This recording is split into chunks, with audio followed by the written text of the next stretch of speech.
Welcome to the 3Haunted podcast, where we bring you all things horror, supernatural, folklore, mythology, and all things that go bump in the night. Hey, what's up, guys? I'm your co-host, Kevin, K-Daddy from Dirty South, the ATL, Hotlanta, Georgia. I'm a post-production master, filmmaker, and horror nerd. Hey guys, this is your co-host Ashley, Gorilla Girl filmmaker, lunar goddess, and cinephile. And I'm your co-host, John Thomas, ghost hunter, super smartass, and film lover extraordinaire. What's up, ghouls, gals, and fright pals? Today is a special episode where we've invited guests to come onto the show and tell their personal ghost stories. Join us around our virtual campfire and prepare to be chilled to the bone. But first, a word from our sponsor. Cinematic, captivating, terrifying, and intense. Trap 2021 will return live May 21st through the 23rd. New categories, new prizes, and still no entry fee. Visit trapfilmfestival.com for more information.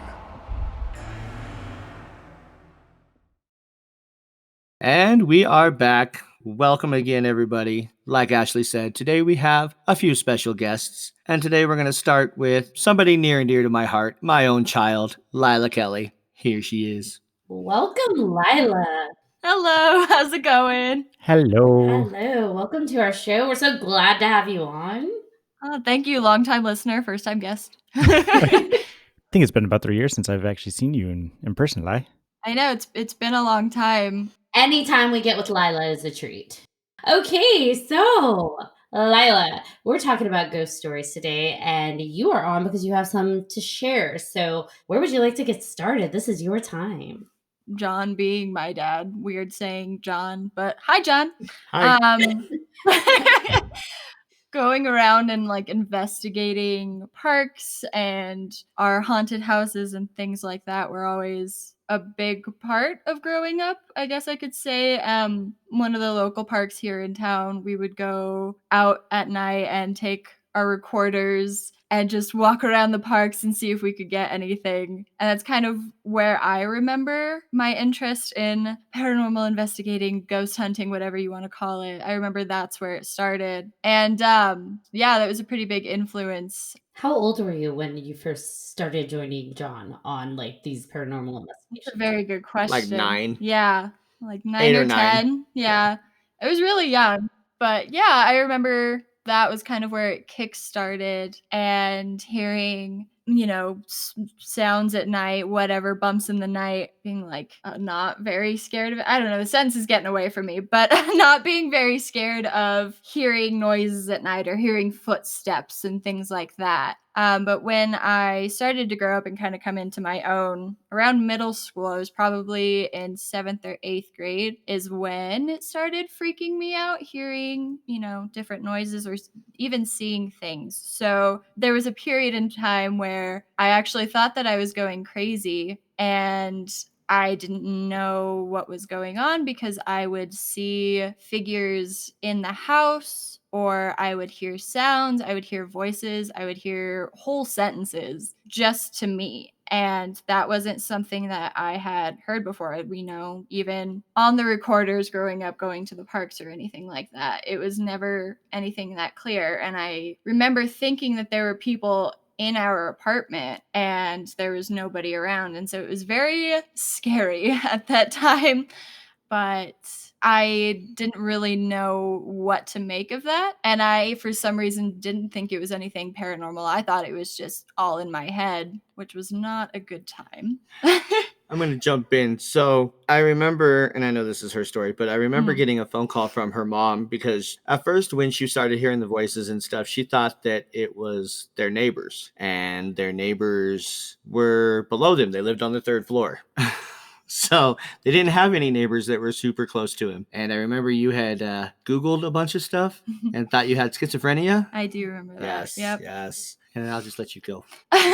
Poor choices. Don't Google symptoms. Moral of the story here. Bad idea. But I thought I was going crazy because this was at the time where I would walk home from school because my school was in a close enough range. And I'd come home, I'd go in my room, and I'd set my backpack down, and I'd hear people talking to me. And I was the only one home if my mom wasn't home. And it's very unsettling to hear people when you know that you're by yourself. And so that's why, because it was so clear that I thought that I was going crazy. And I don't remember, at this point, because this was years ago, what the person was saying. But I also remember there was one point that I heard arguing and yelling. So I got angry and I was like, stop talking. Like, I just screamed it out.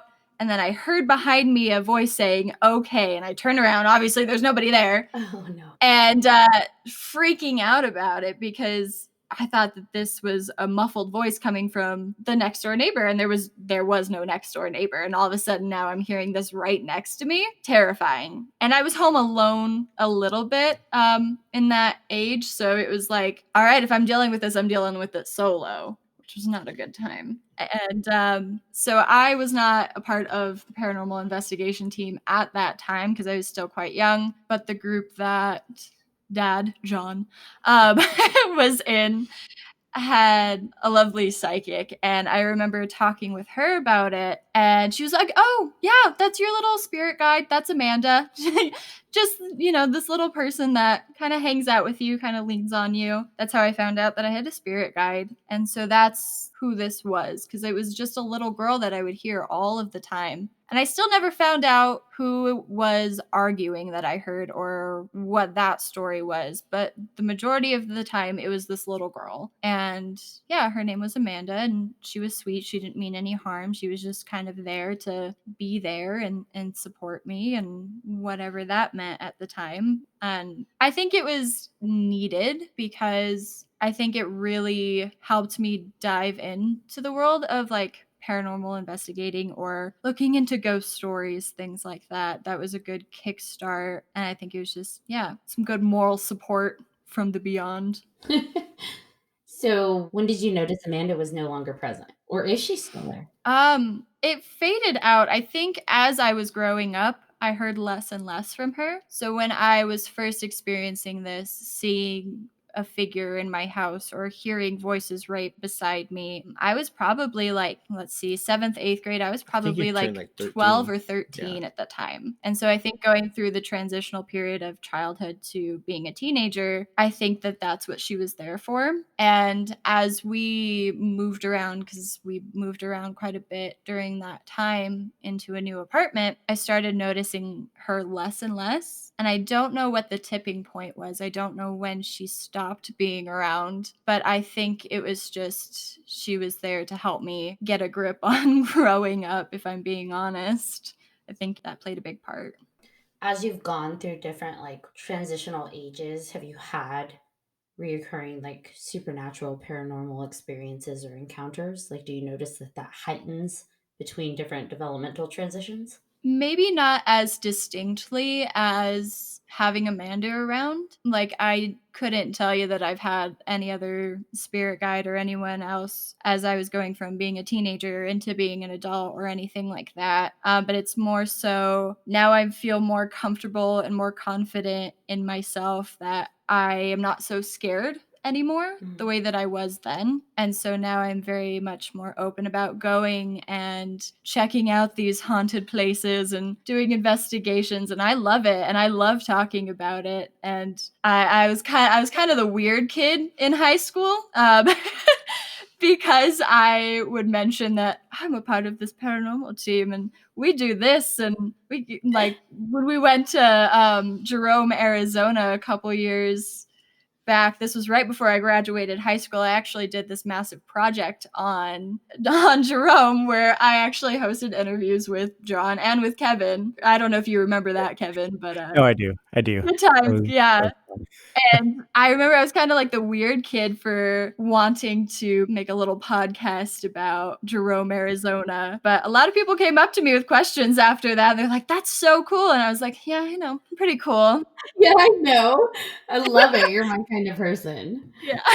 So people commonly hear things or like their experiences with paranormal activity tends to be hearing things, whether it's footsteps or things slamming. Less common is like hearing voices, but even less common is seeing figures, like actually seeing the people. So I'm curious, you said you had seen some of the different figures. How did those present to you? Was it like shadows or was it like full blown, I am seeing a person there that's not supposed to be there?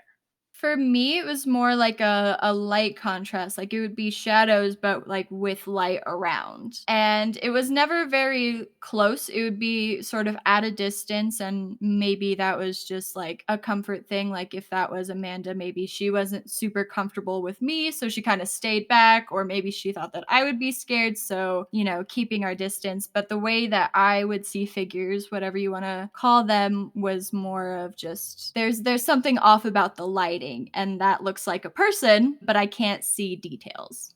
Well, it's like when a person stands, in a doorway and the hallway light is on and you see the light around them, but just their silhouette, their figure, because they're backlit. So that's almost like what that sounds like to me. Yeah, I would say that that's a pretty good description of it.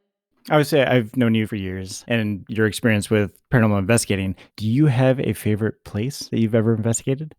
I'm gonna say Jerome. The experience with the REM pod that you guys were just gonna leave me to not. Okay, I'll get into the story, but you guys were just gonna leave me and not let me experience the REM pod going off, and I'm still salty about it. That was my fault, and I apologize.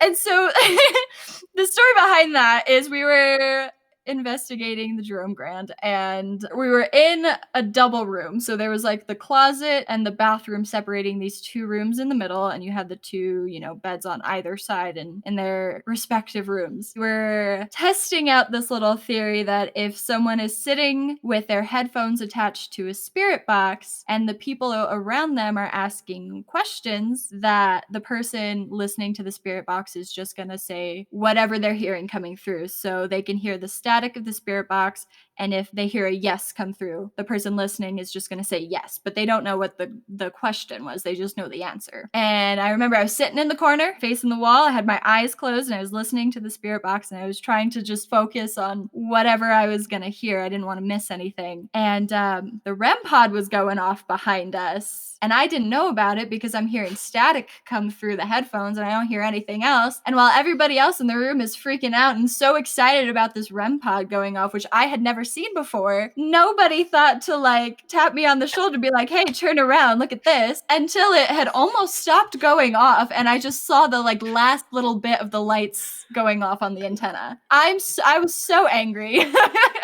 And we have it on video because that was part of the thing that we were recording for the documentary. So.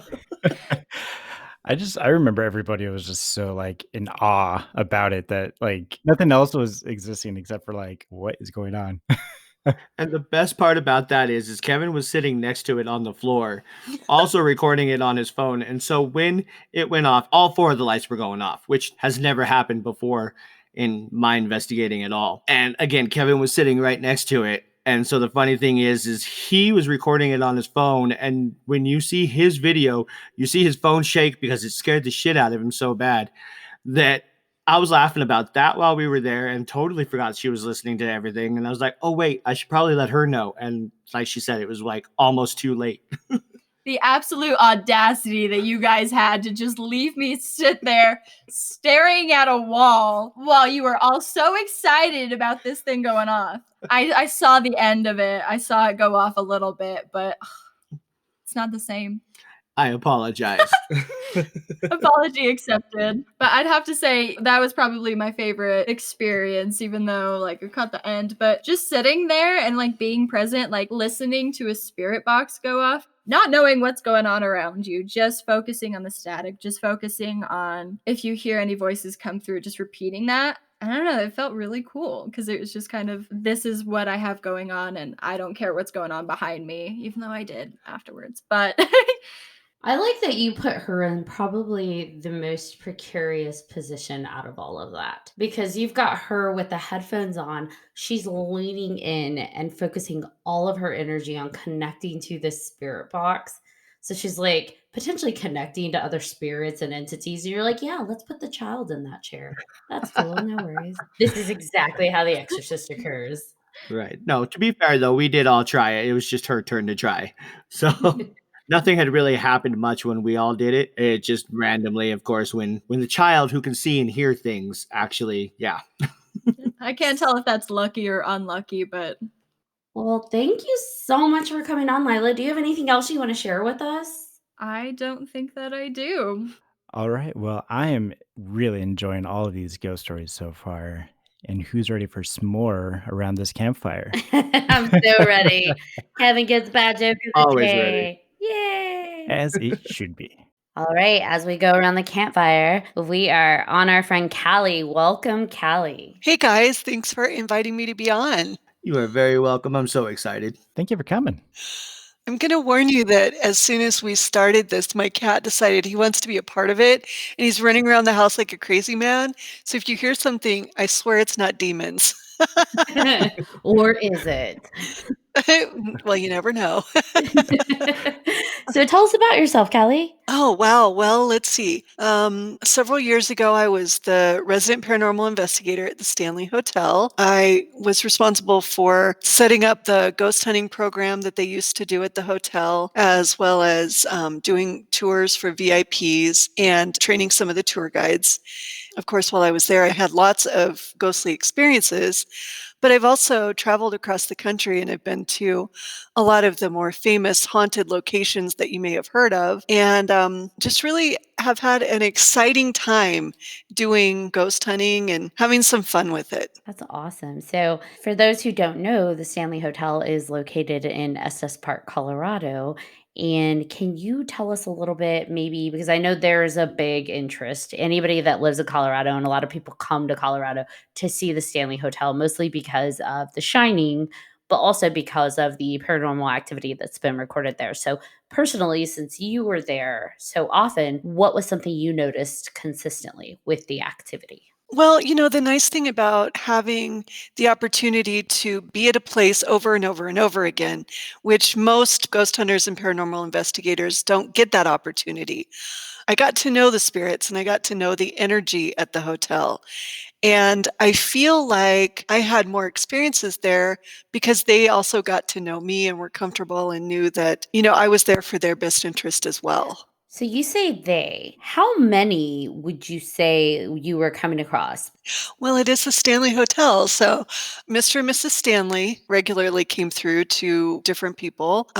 We had Lucy and Paul over in the concert hall. Let's see, every once in a while we had Lord Dunraven, who was supposedly the women said that he liked to pinch their butts and, he was kind of ornery. I got a different sense of him, and as I worked there, he wanted me to clear up his story and let people know that that is not at all who he was, and people who were making that up, he was not happy with that. And then the hotel kind of felt like a portal. It's built on literally right on top of the mountain. If you go underneath it, there's no foundation to it. It's sitting right on the granite mountain, which brings all of that paranormal energy right up through the mountain into the hotel and then literally up the 2 staircases to the 4th floor. And so that's the reason I think why the 4th floor is the most haunted. So it's an interesting place, that's for sure. Now, not including the Stanley Hotel, what would you say is your most memorable paranormal experience? Something that's just stuck with you through life? It's hard to pick a top one, but probably I had an experience at the Liska Axe Murder House. Have you been there? I have.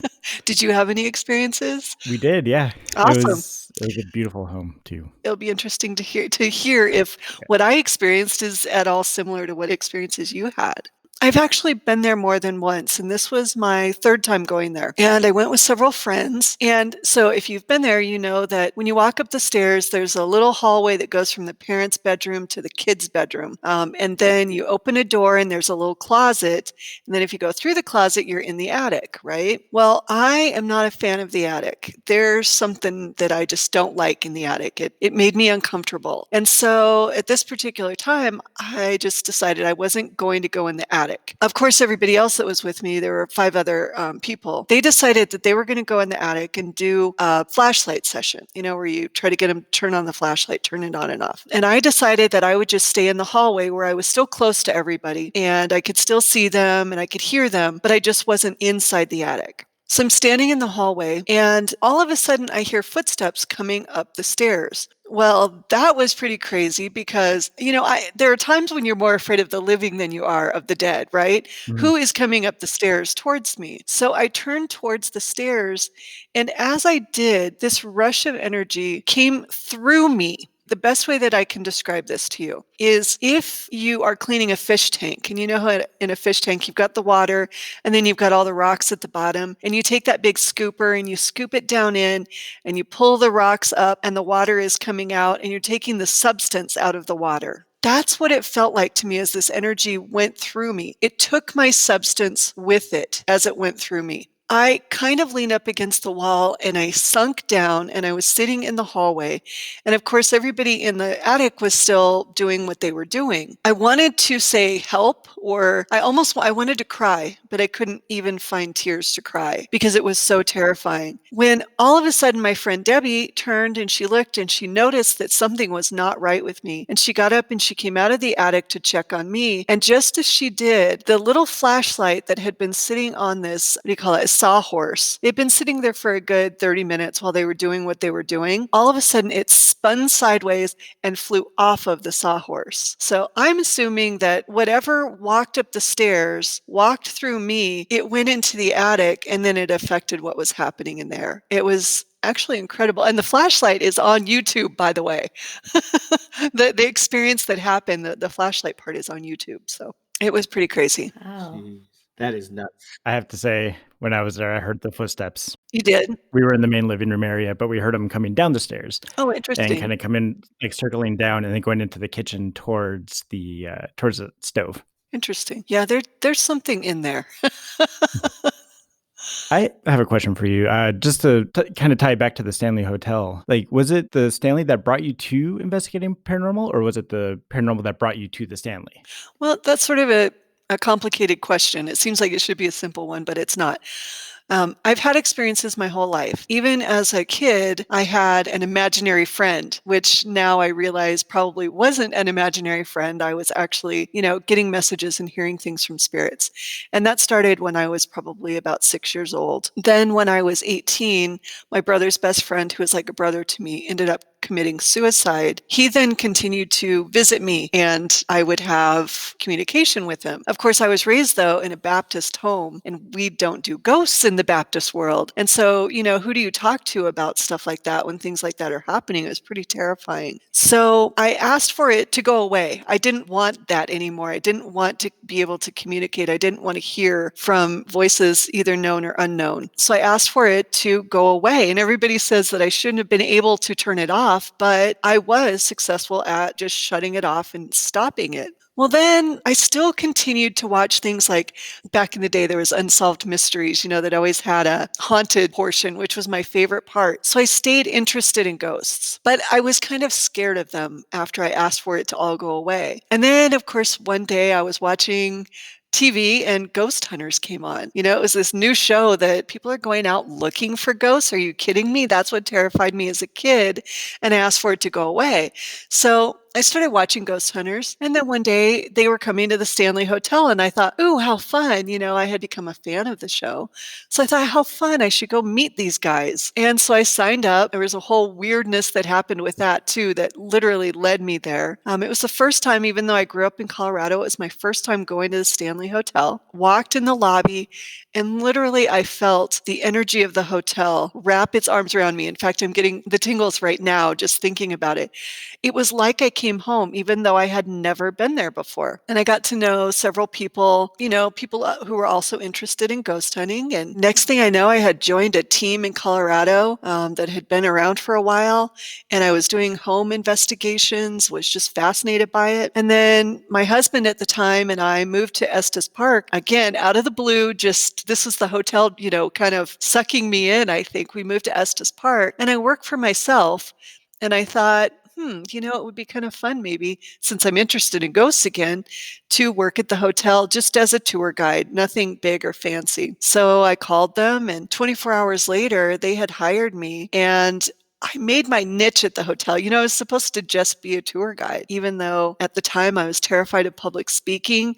On my first tour, I had to go in the bathroom afterwards and cry because it was so awful, because I was so terrified of speaking in public, and doing something like this would have never been something I could have done. But the spirits of the Stanley Hotel just literally wrapped me up and said, we are going to make you successful at this. And next thing you know, I was doing radio shows for the hotel. I was doing the TV shows for the hotel, all of their media, all of their magazines, newspapers, anything. And then standing up in front of 200, 250 people at the big events and telling the stories of the Stanley Hotel. So it was what I was meant to do, at least for a time. And that's actually how Lila and I met Callie. We went to the Stanley for her birthday or something, I can't remember. And we did one of the tours and Callie was our tour guide. And then me being interested in it, I, had to ask a bunch of questions and then that's how we met. Yep. And then you guys came to the event that I put on, the Feel the Energy event at the hotel, which was very cool. Yes, that was amazing. What are some other experiences that you've had that also stand out to you? Because it sounds like you have had a vast amount. Oh, yeah. Well, I think I probably should tell my most intense experience, and only because today is less than a week past the anniversary date of what happened, and it was at the Stanley Hotel. So it was January of 2010, and the hotel was not very busy. In fact, I think at the time we had maybe 6 guests in the entire hotel. And so I used to come and go whenever I wanted to at the hotel. I made my own schedule and set my own time period. And so I hadn't been to the hotel for a couple of days. And it was January 4th. And the assistant general manager called me and she said, Callie, I just want to let you know before you hear it from in town, but we have had a suicide at the hotel. And of course, I got instantly sick to my stomach. And I said, okay, let me think about this. Let me process this and I'll get back with you. So I took about an hour or so and I called her back and I said, I just want to let you know that I would like to come to the hotel and I'd like to go in the room where it happened because I would like to give this spirit, this person, the opportunity to clear out of that room if he's still there before people get wind of what's happened and start trying to ghost hunt and look for the spirit of this person who has literally just committed suicide at the hotel. And she said, okay, you can come over and do that. She said, but I want you to take Madame Vera with you. And Madame Vera is the resident psychic at the Stanley. So I said, okay, that's cool. That's fine. Even though she kind of freaks me out. She's so accurate about things. Anyway, so I arrived at the hotel and I went to find Madame Vera. She had just arrived at the hotel as well. She was not aware of what had happened because she'd been gone over the holidays. So I said, I'd like to take you up to a room and have you experience something with me. And I don't want to tell you anything else about that until we get up there because I didn't want to front load her with what I was taking her into. I'm sure I was acting weird. I had a knot in my stomach. I was scared. I also was sad. I was, it's not a great feeling, right? To know that someone has just committed suicide. So we're walking down the hallway and we get towards the room. And all of a sudden she looked at me and she said, what the F is that? And I said, this is just beginning, but there is more. And I said, let's get to the room and let's see what you think. So I opened the door to the room, and when I walked into the room, of course the room was chaos because the police had been there. They had completely torn everything apart. The mattresses were gone, the bed, everything was moved away from the wall, and it was all in disarray because they had to do the investigation to see what had happened. When I walked in the room, of course I literally, at that point, I wanted to throw up. The energy inside the room was horrible. Well, Madame Vera walked in the room behind me, and as she did, she takes her hands and she puts them around her throat like she's choking herself. And she said, "Who hung themselves? Who choked themselves? What happened here?" Well, the man had, what he had done is put a plastic bag over his head, wrapped a cord around it, and then ran helium up into the bag. And so she literally was feeling exactly what had happened. I went in the bathroom. I had to run some cold water and put it on my face. And as I came back out of the bathroom, I felt this whoosh of energy, and it went past me, like it almost blew my hair past as it went past me. And it made me dizzy, and I instantly had to sit down in the chair. Madame Vera opened the door to the window to kind of let all of the heaviness out. And then she said, "We need a Bible. We need a Bible." And I haven't been Baptist for a really long time, so that made me really uncomfortable. And I said, "Well, it's a hotel room, so there has to be a Bible in here somewhere." And she starts telling me, "We need Psalm 23, Psalm 23, find Psalm 23. And I, of course, looked up the 1 Corinthians, which was the love chapter, which is not at all what we needed. So we found the Psalm 23, opened it up, and that's the "Yea, though I walk through the valley of death" thing. Started reading it, and you could literally feel the energy of the room get lighter. The energy in the room was getting lighter. I was not getting lighter. I was so sick to my stomach. I was so dizzy. I did not feel well at all. So after it was all over, we left the room. We left the window open so it could clear out. And we went over next door to where the main offices are. And we asked the assistant general manager, we told the assistant general manager that we were finished and we had done what we needed to do. And she said, "I want to go back." She said, "I want to see the room. I haven't been in there yet. And I want to see, what's going on in there." She said, "Will you go back with me?" So I went back with her. And when we walked in the room, you could feel the difference. I, however, still was feeling off.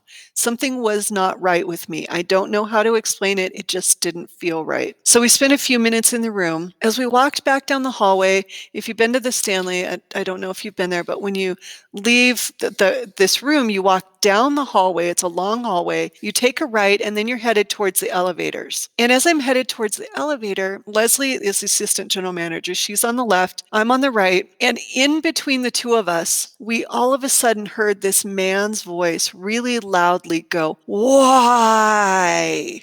And I looked at her and she looked at me. I mean, we were both trying to figure out if one of us had said that to the other. I feel like it was the man, or the energy of the man, trying to figure out what had happened, because there had to be confusion. That there had to be. Imagine how you must feel. So I left the hotel, and when I got home that night, I did a ghost hunt, by the way, later on that night, where someone caught a picture of a black hooded figure sitting in the balcony of the concert hall. So after the ghost hunt, I went home, and when I got home, I went to bed. I still was not feeling right. And the next thing I remember, I woke up and I was standing at the front door of my house, and I had the front door open. And as I woke up, usually like if you've sleepwalked, you wake up and you wonder, why am I standing here? Why am I at the fridge eating food or whatever, I knew why I was standing at the front door of my house instantly. As soon as I woke up, I knew that the reason I was standing in front of that open door was because I had to let him in. Well, from that point on, things went crazy in my house. I would wake up in the middle of the night, and there would be a man standing over my bed, leaning over, looking me in the face. One morning I woke up and I was tucked into the blankets like a burrito, like something had literally tucked the blankets underneath me. That day I went back to the hotel and I ran into Madame Vera, and she said, "Callie, you don't want to sleep with a ghost." And I said, "What are you talking about?" And she said, "This is not good what's happening to you. You don't want to sleep with a ghost." That freaked me out. Then a few weeks later, I was getting ready to move. I saw a man in my house. A soup spoon flew across the kitchen one night. But as I was getting ready to move from this house, there was a ledge that was on the, those half ledges when you're on the stairway. And I had gone past that ledge every single day for the past 2 years that I had lived in the house. I had wiped off that ledge when I dusted it. And all of a sudden, I look at this ledge, and there is carved into the wood the words, "Get out."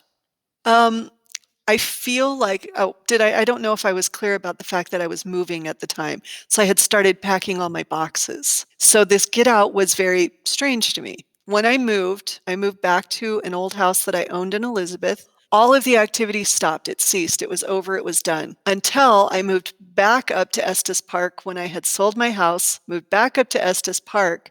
When I moved into the next house, it all started again. And it started with me giving one of the ghost hunts at the Stanley, turning on the spirit box. And as soon as I turned on the spirit box, a voice came through and said, "There you are. I've missed you." And all of the stuff started again.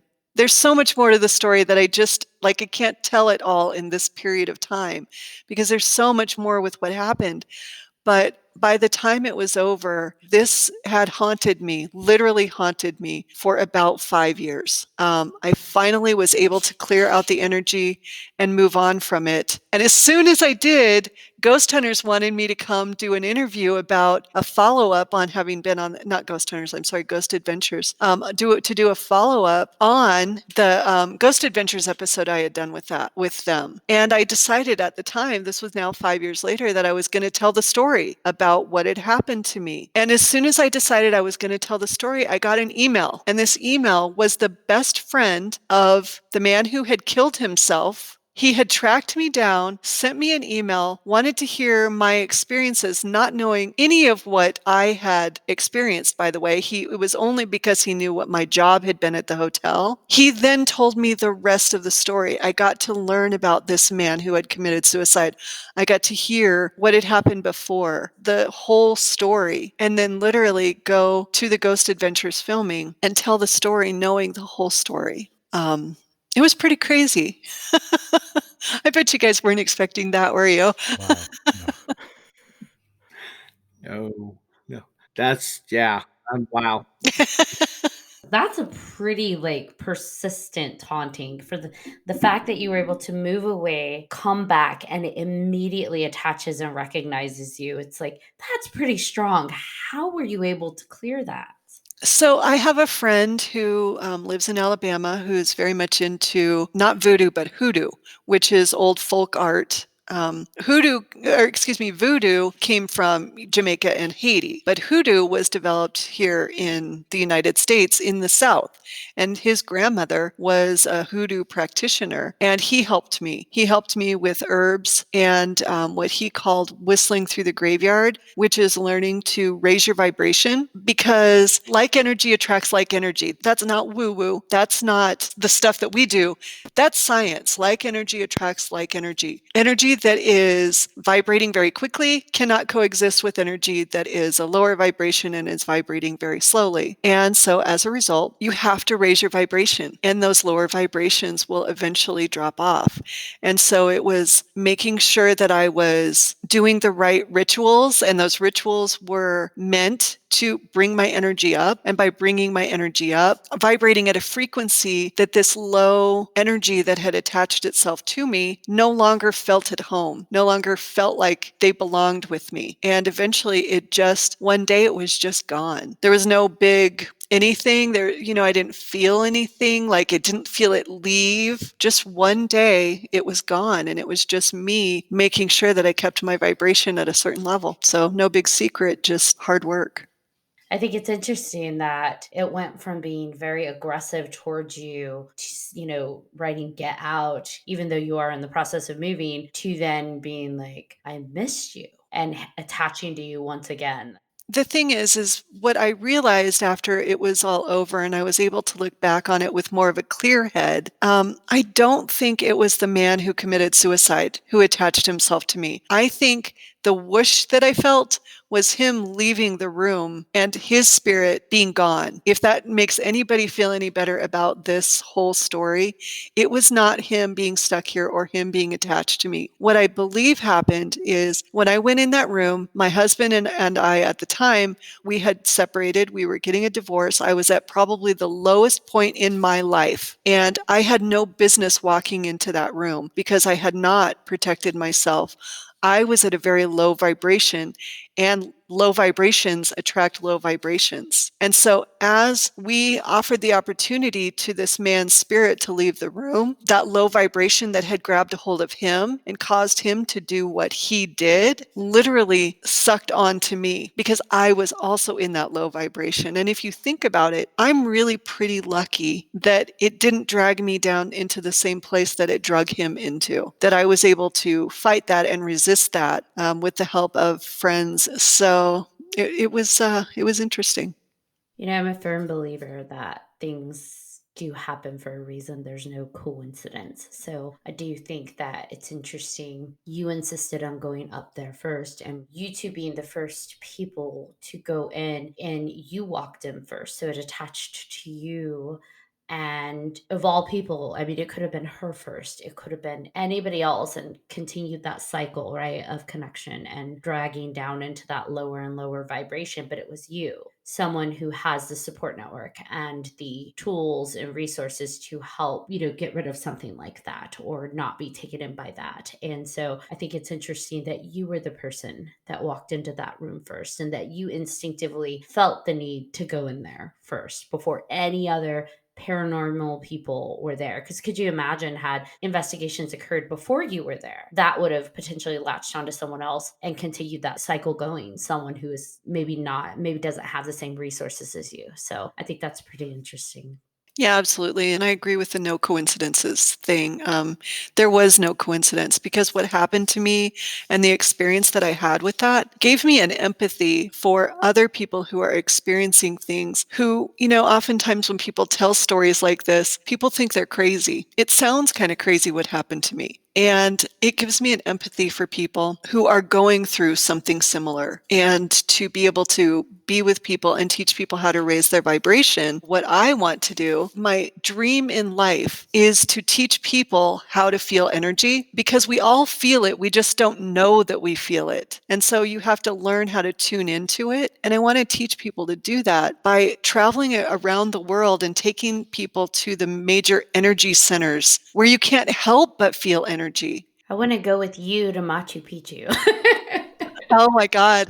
Wouldn't that be awesome?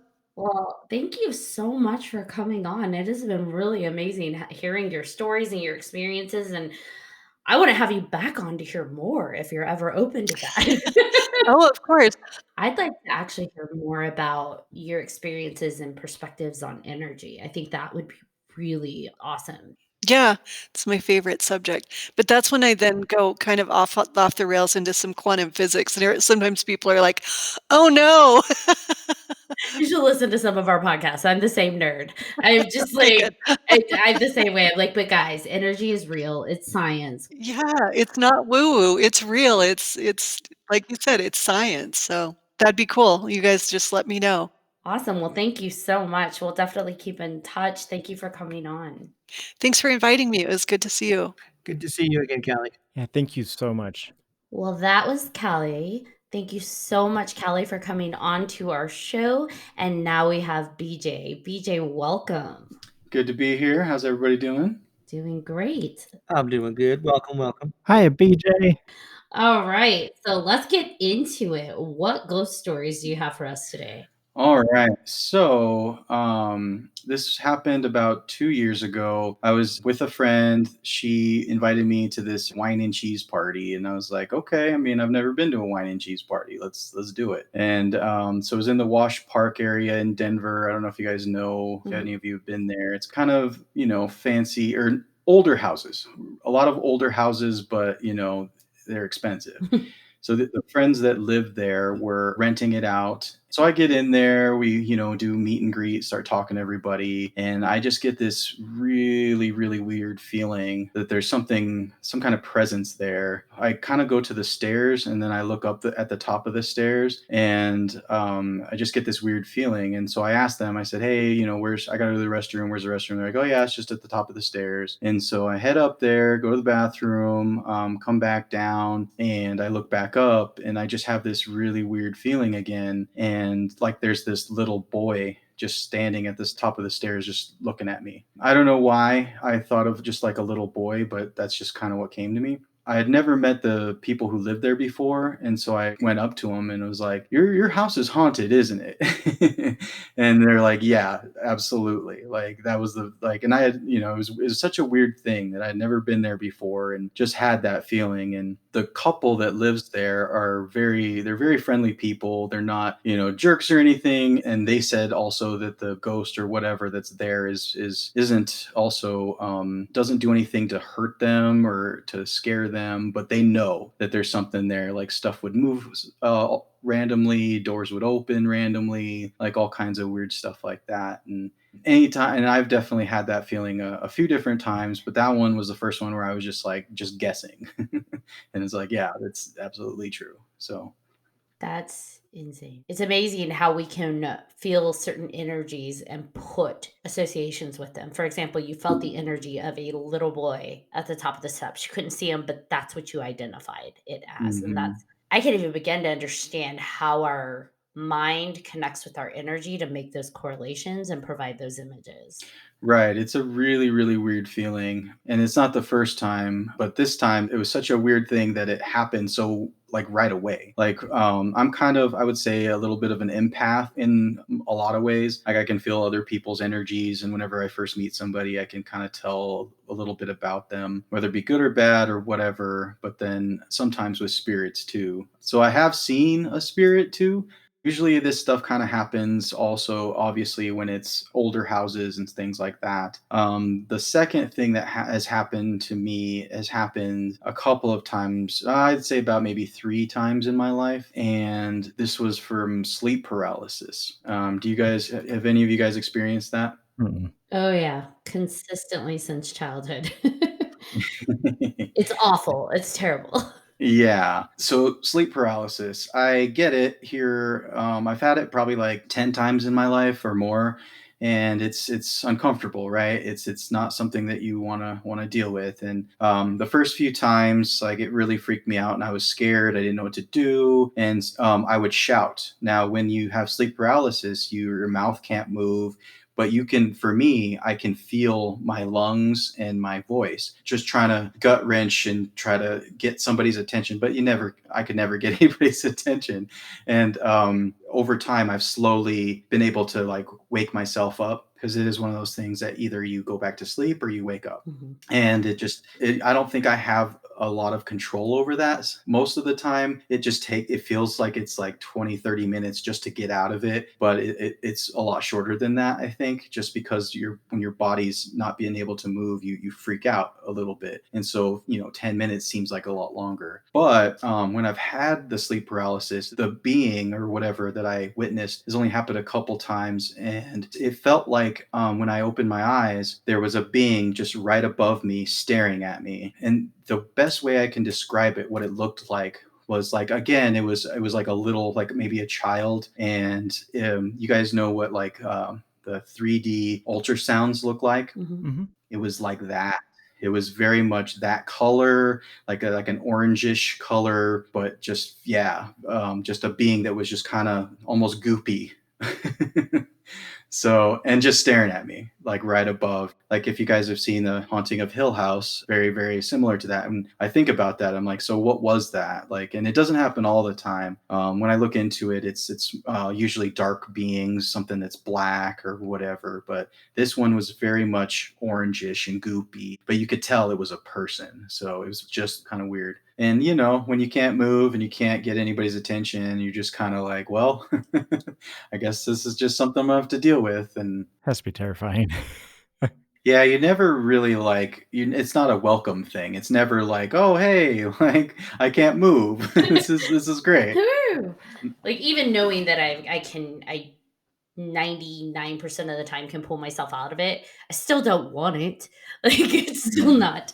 Although I've learned signs, I can usually tell when I'm going to have sleep paralysis before I even fall asleep. So Huh. I can feel my body starting to hum and vibrate as I fall asleep, even just a little bit. And when I feel that, I know I'm going to wake up with sleep paralysis. So Hmm. usually, if I can help it, if I still have enough control over like getting up and getting out of bed, I'll usually do that. If I start to feel that sensation, I'm like, okay, getting up, go to the bathroom, getting a drink of water, fully waking up and then trying to go back to Mhm. sleep. It's really weird.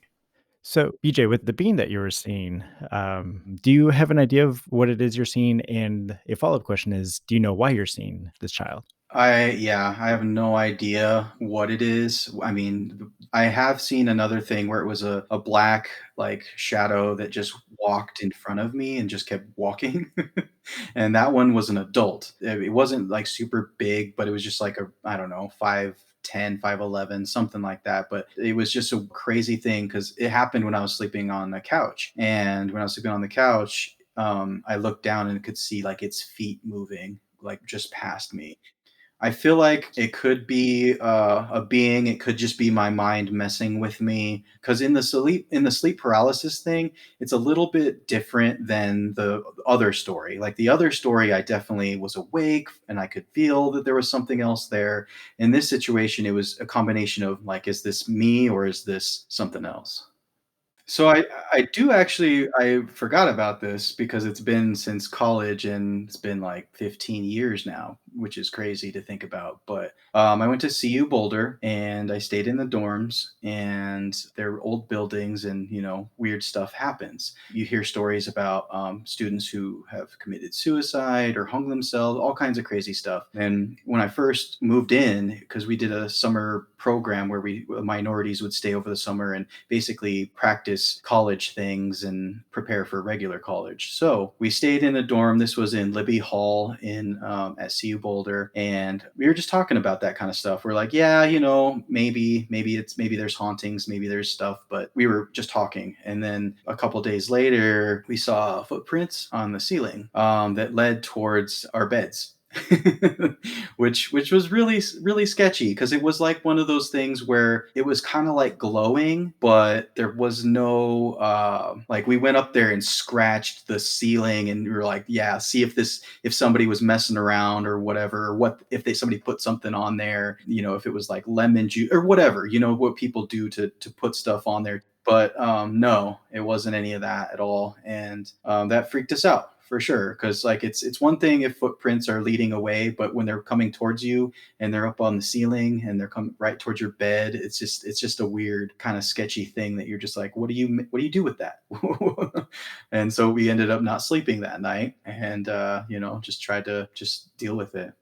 There is known for their psychedelics, and I'm just wondering, BJ, is there something that you're not admitting to?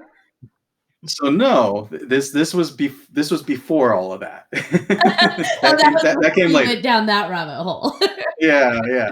No, that was no, that would have made it worse. That would have made it much, much worse. Like I was scared. I was, dead sober, just like everybody else, because again, this was like our first week there, and like obviously we would drink and stuff, but not like that day at all, that night even, which was kind of because obviously if we got caught with alcohol or weed or anything, we could have gotten in trouble. We could have gotten out of the program because it was a scholarship program, and they had RAs there to make sure that we weren't getting into trouble. And so at least the very first few days, it was very much like strict. Well, realistically, alcohol consumption has never led to hallucinations, so I doubt that even if you had been Right. drinking, you know, Yeah. that would be attributed to the alcohol. Like, well, yeah, you drink Budweiser and you see glowing footprints on your ceiling. Like, Right. I don't think that's fake. So Yeah, and what was weird is that like it didn't happen, like it wasn't like one of those things where it happened like the night before or whatever. It was just kind of like a sudden thing, which was really weird. And we would hear things throughout the dorms and stuff, and that happened throughout CU. Like I lived in a couple different dorms, and I was an RA in one of the dorms and everything, and there was some weird things that would happen. But I think that happens all over the US with older colleges and older buildings and stuff like that. But that was kind of like the first time I had really talked to people other than my family, like friends and stuff, about it, like seriously. And yeah, it was fun. It's scary but fun. I think it's even scarier when there are people that experience it with you because it validates what you're seeing. When you go through it alone, it's like you can talk yourself out of it, like, oh, that's just in my head, or maybe I misunderstood, misperceived. But when there's a whole group of people, like roommates, that all see the same thing, it's like, oh, damn it, you see it too. shit. Like, I don't know. It's even scarier. And I've grown up with a lot of unexplainable experiences that I've tried to logic away. And I'd have to say, even with that, I am not desensitized. And if I saw footprints going towards my bed on the ceiling, I would never sleep in that bed again. Like, that would not be a thing. Just nope. Yeah. I would have packed up and moved my car. Well, luckily it was just for like 6 weeks or something, so it wasn't that bad. And most of the time, you have roommates, so at least you're not alone, and so you can kind of deal with it. And we were tired all the time just because we were working so hard, and so it was kind of one of those things where like we were just too exhausted to worry. Like the first few nights we worried because we weren't hitting the books really hard, but then once we started hitting the books really hard, we were just like, we just got to go to sleep. We just have too much to do. So I went to CU Boulder too, and I lived out at Willville and never experienced anything. But those were like the newer dorms. mhm. But you definitely, when you're on campus in some of those older buildings, you can definitely feel the energy is just off in some of those buildings.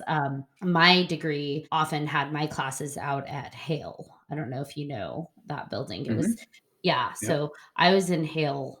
I spent a lot of time there, and it was just like so uncomfortable because it always felt like something was watching me. And anytime I had like meetings with my counselors or professors, I would have to be there after hours, right? So not during the typical Mhm. when there's a lot of people there, and going up to the second floor where all the offices are, it was just like, this is so uncomfortable and I feel so creeped out, and my stomach would just clench because my body's telling me get out of there, Mhm. but it's like, "But I have to be here because I paid for this degree. I need to be here." So if you whatever is here could just leave me alone for a moment, that would be awesome. The buildings on campus that really freaked Mhm. me out. And even I had an honors class in the library, but, the classes in the library are, like, way tucked up in there, and it was just like, "Yep, Right. here we go again. Not feeling so good. Like, if y'all could just back off because it's really expensive to go to school, like, that would be great." Headphones everywhere. That's what I did. I just wore headphones. Anytime I was alone in those other buildings, I was always just listening to music. So I just had to do it that way. Because yeah, same thing. Quiet, too quiet. Something, Yeah. and it's like it was quiet, like deadly quiet, but you felt like there was something else there, like right on you. And it's like, I Just don't. kind of just staring. Yep, Yeah. just right there. Like you see those awkward, I don't know, where someone just like walks up to someone's ear and is standing there just Hmm. breathing. That's what that felt like. I'm like, this is just not cool. Hmm. No, I appreciate you coming on and being really open about these things. I feel like because our world is still very resistant to a lot of these topics, and some people believe, but they don't want to openly admit they believe, or some people have experiences, but they don't want to talk about it because they feel embarrassed or judged. It takes a lot of courage to come onto a show and speak about these things. And it may feel easy for you, but it does take courage because oftentimes, there's that voice in the back of your head that's like, oh God, who's going to think I'm crazy? Are they going to think I'm crazy? People are going to judge me. You came on and you're just like, this is me. This is who I am. This is what I go through. This is what I believe. Like, that is such a breath of fresh air. So thank you so much for coming on. Yeah, absolutely. It was fun. I mean, I don't mind talking about this stuff at all because again, life is short. Like why hide? Why hide behind things that you experience? Like life is supposed to be shared with each other and experienced with each other. And if weird shit happens, like I want to tell you about it. Like I want to hear what you have to say too because, like everybody experience things differently with their own perspective and, that goes with filmmaking too. That's why there's so much great content out there is because you can always tell something from a unique experience. It may be a similar story, but if you put your own spin on it, it's worth it. It's worth it to hear what other people have to say. You're so great, BJ. Come back anytime. Yeah, thank you so much for coming, BJ. Yeah, thank you. Yeah, no worries. It was fun. Thank you. We appreciate you coming on. Is there anything you'd like to shout out to while we have you on? Any projects you're working on? Any websites? Just anything you'd like to promote? In Search of Darkness. It's an 80s horror group that I'm a part of, and they're all like people that grew up with 80s horror, and it's a documentary. and it's a documentary based all the 80s horror, and it's amazing. They came out with a second one just recently, and actually I think In Search of Darkness, the first one, the poster that I have, I think it's on like it's either Peacock or Pluto, or it's on one of those streaming sites, so it's free. You guys can watch it. Awesome. But yeah, I highly recommend checking it out, because they get into a lot of the practical effects and all the people behind that. Like Critters is, one of my favorite movies, and they talk about all that kind of stuff. And it's 4 hours. It's like 4.5 hours long of just content, just everything. And they did a really good job. So That sounds amazing. right. All right, our lovely listeners, thank you so much for sitting at our campfire. I'm your co-host, Kevin K. Daddy. I'm John Thomas. I am Ashley Lunar Goddess. And if you have any questions, comments, suggestions for future episodes, or even if you have a story of your own that you want to tell us, email us at 3hauntedpodcast@gmail.com, or check us out on our social media. And if you haven't done so already, be sure to follow us on our social media and hit that follow button. You don't want to miss a crazy thing.